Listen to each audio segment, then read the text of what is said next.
di waktu malam, karena di sini istilah beribadah sebenarnya terjemah saya selalu sampaikan, belum ada bahasa yang bisa teliti isi Al-Quran selain bahasa Arab. Jadi tidak usah capek mutar pusing sana kemari, mutar lagi balik lagi, tidak akan bisa faham sesuai maksud. Karena di sini orang-orang yang beribadah, tapi kalau di dalam ayat itu tidak ada sebut ibadah kan? Yang disebut apa? Amman huwa qanitun. Qunut, di sini ada istilah qunut. Istilah qanitun beda sama abidun. Abidun itu dikenal sebagai ahli ibadah, tapi qanitun dia memiliki sebuah keistimewaan yang luar biasa.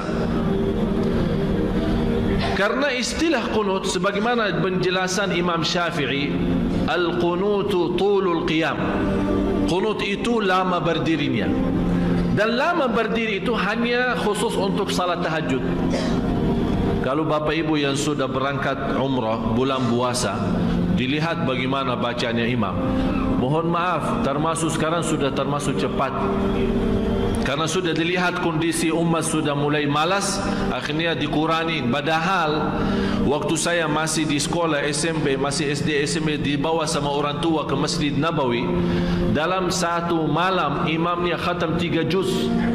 10 malam akhir khatam Al-Quran 2 kali. Artinya sekarang cuma 1 kali khatam bulan Ramadan kan, di malam 29. Waktu kita masih sekolah, tarawih punya khataman sendiri setiap malam 1 juz.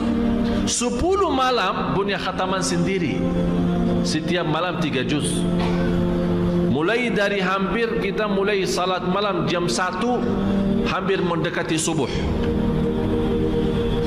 Dan kita merasa kenikmatan yang luar biasa. Itu yang hakikatnya tahajud. Dan selalu saya minta sama jamaah, cuba salat tahajud walaupun seminggu sekali, walaupun 2 rakaat, tak usah banyak-banyak, tapi nikmat.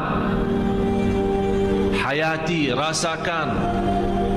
Walaupun diulangi ayatnya sampai subuh, walaupun 1 ayat. Sebagaimana Rasulullah SAW pernah salat malam, sepanjang malam salat malam hanya dengan 1 ayat.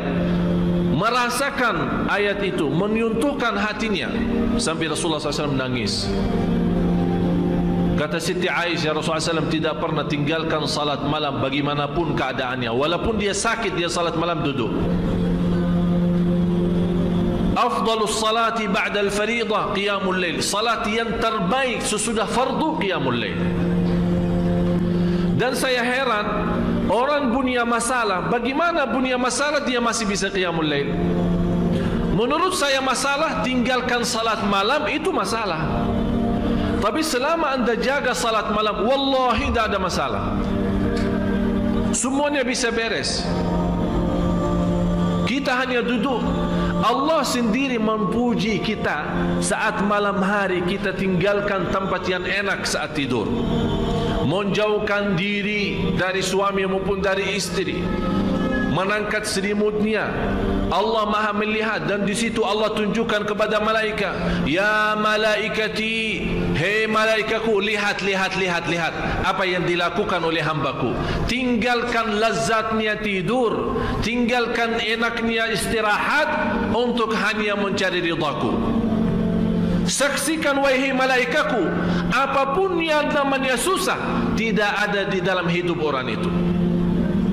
Allah yang janji bapak ibu. Jadi menurut saya pintu langsung kita bisa menyelesaikan masalah, tidak bagi siapapun, tidak di antara siapapun, hanya lewat langsung pada Allah, itu qiyamul lail.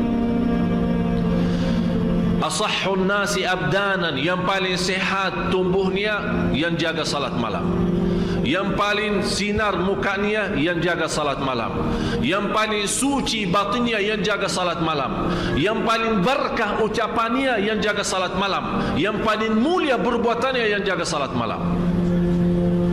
Semua terjamin berkah kata, baik perbuatannya, suci batinnya.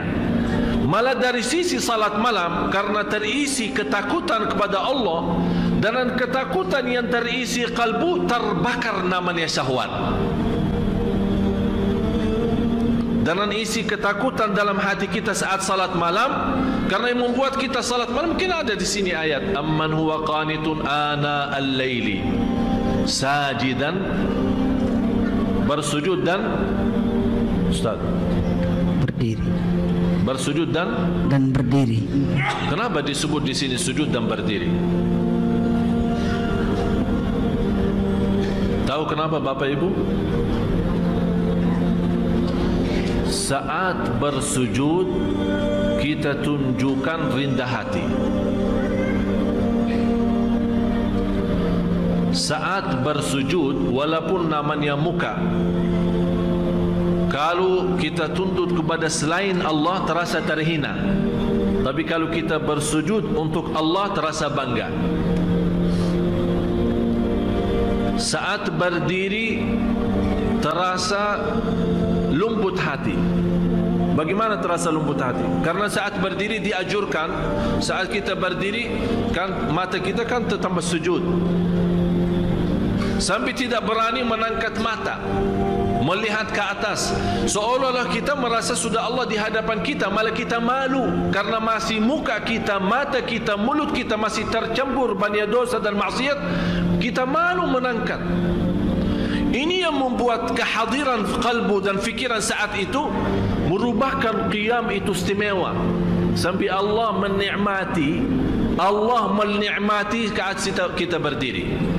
Oleh kerana itu disebut di ayat ini amman huwa qanitun ana al-laili sajidan wa qa'ima.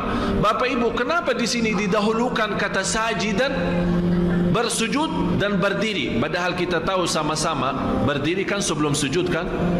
Tapi kenapa di sini didahulukan sujud? Aqrabu ma yakunu al-'abdu ila Allah wa huwa sajid, paling dekat posisi hamba kepada Allah saat sujud. Paling dekat posisi kita di hadapan Allah saat Allah mendahulukan sujud daripada berdiri, padahal kita tahu berdiri duluan. Allah menanamkan rasa rindu kepada sujud. Oleh kerana itu tertanam sita berdiri lama, nikmati bacaan, seperti dari bacaan Al-Fatihah dan ayat-ayat yang lain, kita terasa lagi memuji Allah, membaca kalamullah, mengagungkan dan membesarkan Allah lewat bacaan Al-Quran. Dan terasa, ya Allah, saya sudah lama dan banjan berdiri untuk memujimu. Ya Allah, saya rindu bersujud agar menjadi mendekatimu. Masya Allah. Jadi posisi berdiri dan sujud itu ada ikatan yang luar biasa. Oleh kerana itu di rahasia ayat ini dibawakan kata sujudan, sajidan wa qa'imah. Yang lebih indah lagi Bapak Ibu, dibawa kata sajidan, bukan sujudan. Kenapa sajidan? Itu merubahkan orang ini sangat membutuhkan kedekatan kepada Allah. Memang Bapak Ibu semua saya yakin sangat merindukan menjadi hamba yang terdekat kepada Allah. Itu sujudnya. Oleh karena itu dalam kesempatan saat sujud diserahkan oleh Rasulullah kita berbanjang doa, menadu, bermunajat. Karena saat berdiri lama memuji Allah lewat bacaan Quran, kita sekarang mulai minta hajat. Karena saat berdiri kan dah boleh doa. Kapan boleh doa saat? Apa yang kita baca saat berdiri? Alhamdulillahi Rabbil Alamin. Artinya apa? Segala puji. Berarti kita membaca Al-Quran sebenarnya intinya memuji Allah. Kita belum minta apa-apa.